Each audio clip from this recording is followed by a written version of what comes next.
Thanks for joining me today. I know this is we're stretching comfort zones by doing Zoom interviews, and I love that you're willing to take a moment to do it with us. Oh, it's my pleasure to be with you, Scott.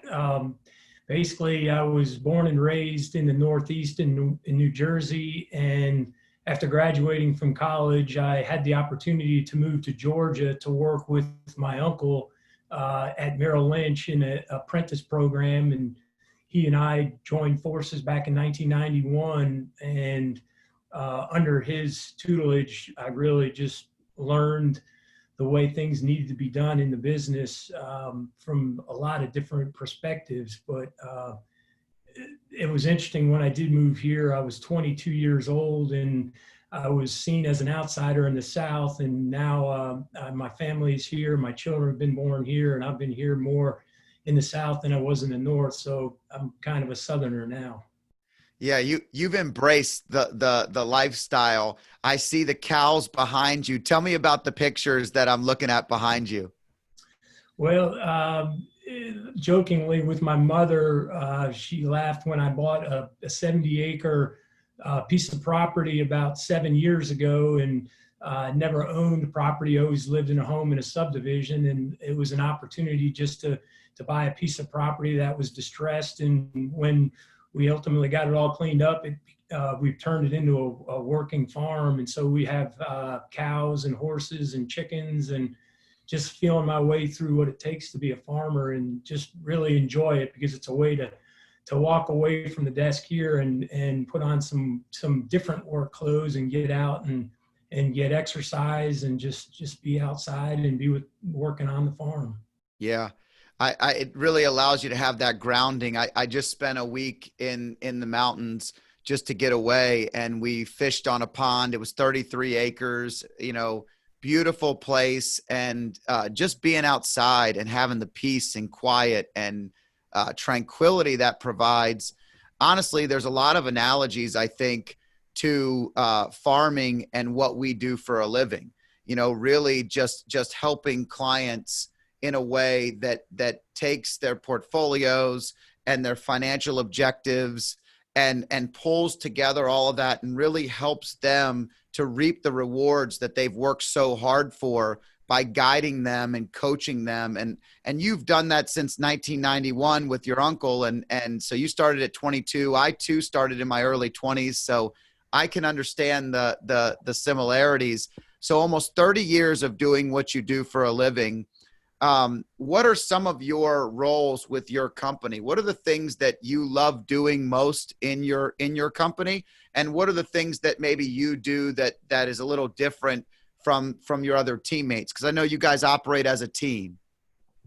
Well, we all work with the clients on an individual level, kind of managing the relationship. So really enjoy that component, but we all do have relationships that we do manage on a day-to-day basis. I'm more looking at portfolios and managing the actual portfolios, whereas my partner is more on the planning side. So, but I think what really it gets me excited coming in the morning is just looking at opportunities to serve the clients. And our team name, our full team name is Blueprint Wealth Solutions.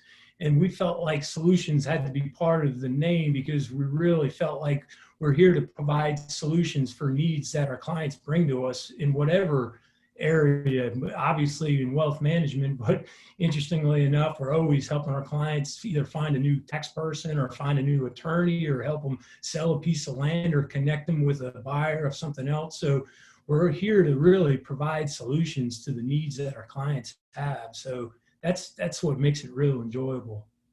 Yeah, it's funny.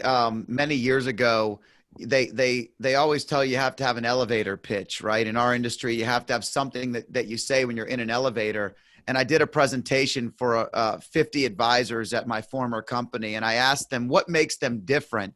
And I put them on the spot, and hardly anybody could navigate what made them different as an advisor than the person sitting right next to them. And I said, well, one of the things I started saying was I'm a life coach that specializes in money. And I do three things. I do investment management. I do scenario planning, if this, then that. and I do vision coaching where I really help my clients identify what it is that lights them up. What are they working towards? What are their goals? And I know with your company and the planning aspect, the blueprint is all about that. It's really about, yes, there's the coaching aspect that you are great at and you do, but it's also about kind of setting that plan with the end in mind. Am I correct? That's exactly right. That was the other component of the name when we hired somebody to help us distinguish ourselves with a team name. We really fell in love with that blueprint because it applies to the asset management side of it. We have a disciplined process that we follow with that. But then with Richard's part of what he does, the planning side of it, whether it's the goal planning and monitoring or estate planning, it all revolves around having planning in place to have a framework to follow. And going back to the farming and the analogy there, I've learned real quick as I've dipped my toe into the water of having cows and what's involved with that. If you don't plan out the feed and the vet pills and the birthing cycles and continuously planning, it just goes awry real fast. So I can't stress enough the level of planning that's needed to be successful in whatever you're doing. Yeah. Well, I mean, look, before navigation, right? Before GPS, we used to actually have to plan out every trip we went on. I tell my kids there was a time where my grandfather said, all you have to do is go to AAA, tell them where you're going, and they'll chart out your map and give you an entire package. And, you go on the mapped out trek to wherever you were traveling to. Right. And today we just take that for granted. We just get in the car and somebody else tells us exactly where to go. And we could even pick the accent in which we want it to come into. Right.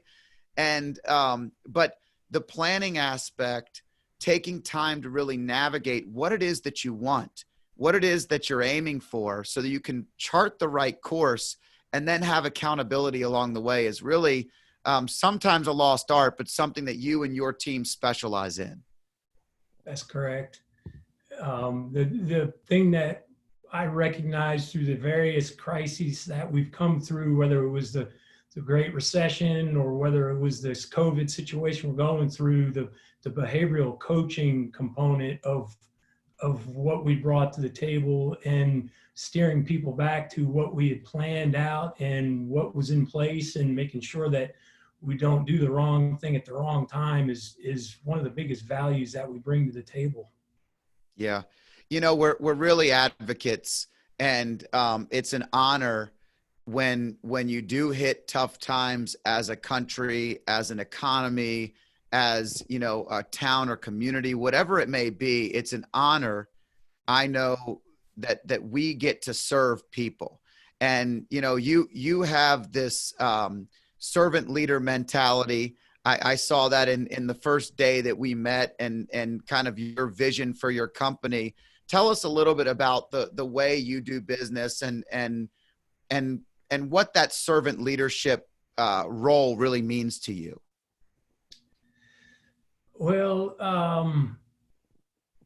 I guess it comes back to where my heart is in people and caring about people and doing what's right for them.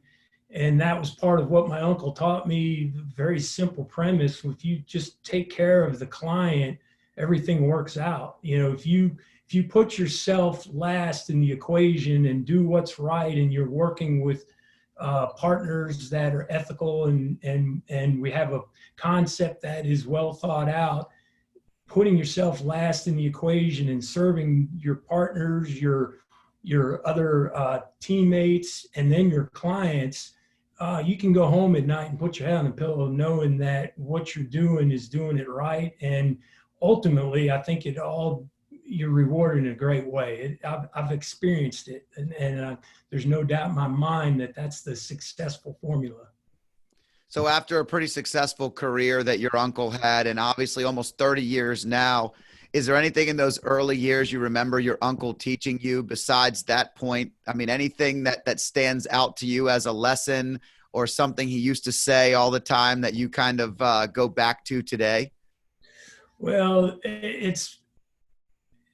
I can remember him handing off difficult things for me to do. And I would think, why is he not doing this? Why am I doing that? And obviously I knew I was the junior partner, but he would always come back and say, the reason why I gave you that difficult thing was to teach you. That was you learn from that experience, and it's a teaching moment for you, and it only makes you better for the future. So I don't know that there's one particular thing, but I can remember multiple instances where he would come back later and say, this is why I gave you that to do. And then the light bulb would go off, and it was an aha moment. And those are the things that built in me the successful traits, the understanding of what it took to be, a successful advisor, but also to enjoy your job and never have any regrets about doing something that maybe wasn't done properly, or leaving a chance for something to come back on you. If you just do it right and take care of the client, you don't ever have to worry about what's going to come back on you. Yeah. I mean, it lends itself to our partnership together, and why we sit across from each other and have these conversations. Freedom Street Partners, when we created the company, our objective was to create a platform that could continue to put clients first. Our motto is life, wealth, optimization, and life comes before wealth with everybody. Life is the most important aspect. The other portion that was so imperative to us was really about creating a model that advisors could go back to being advisors, and really have a lot of the made up word here, administrivia, the administration, the extra stuff that comes with running a practice, taken care of, like we try to do, so that we can partner, collaborate together, and really learn from each other. I'm always interested in learning from you and Richard and your team. With 30 years of experience, I've got a couple decades in me, but not quite that extra 10. And so I learn a lot from people that have been at it longer, that I can grow from. And at the same time, I have younger advisors that we work with that I learn stuff from every day. And I love that aspect of collaboration. What are some of the things that stand out to you from our collaborating? I think sometimes it's important that people understand that we're kind of sister companies who work together to share services and really build a better together mentality, so we can serve our clients on a deeper level. But anything stand out to you that our relationship, and that collaboration means to you? Well, I think you kind of touched on it about figuring out ways to leverage our time to be able to have more intimate time with our clients, is instead of doing the administrative stuff. I've been doing this, like we talked about, almost 30 years, and every so often it seems like more and more admin stuff falls on our plate, and that's just time away from clients, that's time away from family. And so I think the path forward, what I would hope for and look forward to, is more and more things coming down from Freedom Street and the compliance team about putting things in place that allows us to free up our time. We've got rules that we have to follow and things that we have to implement, but when we can get the help from, Freedom Street and our partners there, we can build out our practice in such a way that it's more automated with what's being created. We can be compliant in what needs to be done, but then have more time to be visiting with clients, or potentially looking for new clients, and just having more time on our hands. And that's the commodity that is always elusive. Yeah, it's all about serving your clients. I mean, at the end of the day, you do this because you do a good job serving them. And if you serve them well enough, they tell other people that you do a great job, and you get to serve more people. You elevate your platform. When you one of the questions on our website, it says, Freedom Street is about freedom, and everybody views freedom a little bit differently. Mark, what does freedom mean to you? The opportunity to just set my own schedule and carve out the time for the family, carve out the time to be on the farm, carve out the time for exercise, but the time here at work, and just just having that time, the ability to do all that without any restraints, without anybody telling me what to do or when to do it or how to do it. I mean, there's partners that I'm Yeah. accountable to, but in the end result, it goes back to if I'm doing what I should be doing, it all works out well. But I have total freedom about how to execute on it, and it's a wonderful occupation that we have, that we can do that and serve our clients and have that an extreme amount of freedom in how to do it. Yeah. When you were 22 years old and you got into this business, looking back as a child, what did you think you were going to be when you were growing up? Did you have a vision of exactly what you planned on being? I did not, Scott. I've never really thought out things like that. You know, where I ended up going to college is where my older brother went to college. I played lacrosse in high school and was recruited to play lacrosse in college, and he was a lacrosse player and he went to Lafayette College. So I met the coach and I just went there. I never looked anywhere else. When I got the opportunity to come down to Merrill Lynch with my uncle to Georgia to work with my uncle at Merrill Lynch, I never said, well, I want to be a financial advisor. I said, sure, it sounds like a wonderful opportunity. And that was 30 years ago, and I loved every minute of it. I think my steps have been kind of preordained for me, and I'm open-minded and give it my effort. And it's just, my life has worked out for me. I feel more fortunate and blessed than I deserve, but I don't really have an answer as to that. That's a This is great what I answer. want to be.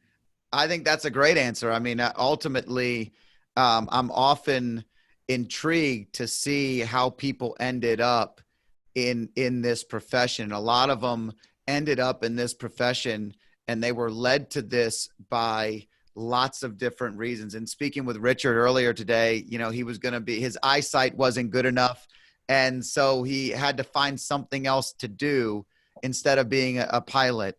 And he just was shocked at how amazing this career turned out to be, which is exactly what you said, Yeah. exactly how I feel, you know, just so blessed to have been put in a position to help other people, and to have something that we can build, not only a legacy for our own families, but mainly a legacy for family after family after family, to serve multi-generational clients, their children, their children's children. And, you know, that it really is a blessing. And I think you can see my excitement, and I can certainly Yeah. see yours. Yep. I mean, it's amazing that it's how it's worked out, and just by doing it correctly and honestly and putting your effort behind it's just an unbelievable reward. That's great. I mean, you are a part of a team and you lead a team. You and Richard as partners lead a team. I imagine the team is a pretty big aspect of how you get your job done every day.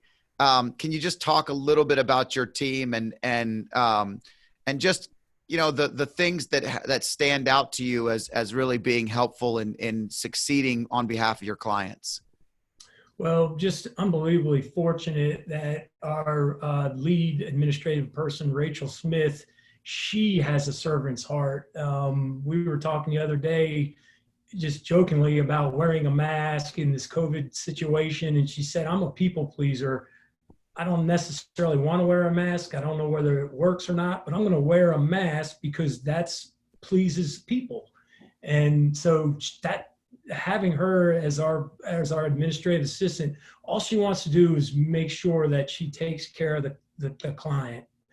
Whatever it takes, it gets done. And she just puts her heart into it because that's who she is. She doesn't have to become that. And so she's just the glue that holds us together. Then we have David Shaw. That's a young advisor that I've kind of tried to take under my wing and teach him the way my uncle taught me. So that gets me excited there. And then Julie Murray is a breath of fresh air. She's a marketing specialist that we've had as a part-time employee, and just brings a whole different element away from me. And that's what makes the team so functional, is that people bring different skills and traits and enthusiasms to the table. So we love the office environment that we have. It's peaceful, it's inviting. it's just a wonderful place to come in, and the clients feel it when they walk through the door. They understand this has a home feel to it, whereas the previous office, it had a hard edge to it. The furniture, the feeling was a Wall Street type of feeling. Here, when people walk through the door and meet our team and our environment, it's a home feeling, and that's what we wanted to portray. And I think that's what clients feel when they come in, and then experience the service. It's a heartfelt, service oriented team that we have. Yeah, well, I mean, I can tell you, we met pretty quickly. I flew down, I walked in, I had the same feeling. I was blown away at the beauty, the decorations, the warmth, the energy that your team brings to the table. I'm honored to partner with you and your team and work together.